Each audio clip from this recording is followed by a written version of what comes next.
Police station Akot file जिल्हा अकोला येथे दिनांक 27/10/2025 रोजी दुपारी 2:30 वाजताच्या दरम्यान चेतन कुरिल यांनी डायल 112 वर कॉल करून माहिती दिली की अकोट रोडवर वृंदावन दालमिलच्या मागे एक अनोळखी इसम हा मृत अवस्थेत पडलेला आहे।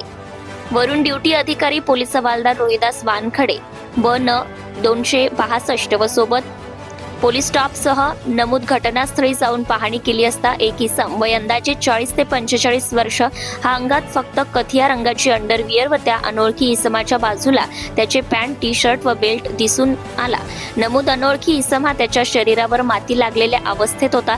त्याबाबत आजूबाजूच्या लोकांना विचारपूस केली असता त्यांनी सांगितले की नमूद व्यक्ती हा दुपारी 12:30 वाजताच्या दरम्यान अकोट रोडवर वृंदावन दालमिलच्या मागे हा खूप जास्त दारूच्या नशेत फिरत होता आणि खाली पडत होता। नंतर दारूच्या नशेतच तो अकोट रोडवर वृंदावन दालमिलच्या मागे जाऊन झोपला। त्यानंतर 1 ते 2 तासांनी नमूद इसमाची हालचाल होत नसल्याने आजूबाजूच्या इसमांपैकी चेतन कुरिल यांनी डायल 112 वर कॉल करून माहिती दिली।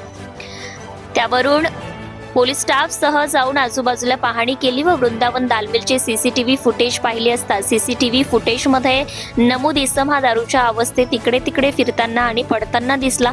सदर अनोळखी इसम हा दारू पिण्याचे व्यसनी असल्याचं लोकांनी सांगितल्यावरून नमूद अनोळखी इसम हा जास्त दारू पिऊन मरण पावला असावा आणि आजूबाजूच्या लोकांची अशी माहिती तसेच सीसीटीव्ही फुटेजवरून प्राथमिकदृष्ट्या सदर अनोळखी इसम हा जास्त दारू सेवन केल्यानेच मरण पावला हे निष्पन्न होत आहे। तरी सदर अनोळखी इसमाच्या मरणाचे कारण निश्चितपणे समजून येण्याकरिता व त्याची ओळख पटवण्याकरिता त्याचा मृतदेह हे जिल्हा सामान्य रुग्णालय अकोला येथे पाठवण्यात आले आहे। सदर घटनेबाबत पोलीस स्टेशन अकोट फाईल जिल्हा अकोला मर्ग क्रमांक 43/2025 BNSS कलम 194 प्रमाणे दाखल करण्यात आलाय आणि पुढील तपास अकोट फाईल पोलीस करीत आहेत। नमूद अनोळखी व्यक्तीबाबत काही माहिती अथवा ओळख पटत असल्यास कृपया संपर्क करावे। Subscribe now and press the bell icon. Never miss an update.